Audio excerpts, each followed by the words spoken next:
Hello అండి, welcome back to our channel. ఇదైతే అమ్మ వాళ్ళ ఊర్లో జాతర మూడవ రోజు అనమాట. తపస్సు చాలా బాగా జరిగింది. ఎలా జరిగిందో మీరు కూడా చూసేయండి.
జగనన్న నీవు సెలవులకు పొందున్నావంటే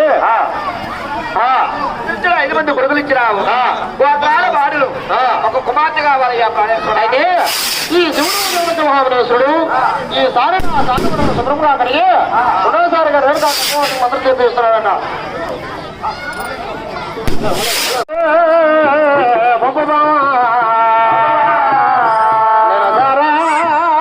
ఈ తపస్సు వీడియో మీకు ఎలా అనిపించిందో కామెంట్ చేయడం అయితే మర్చిపోకండి.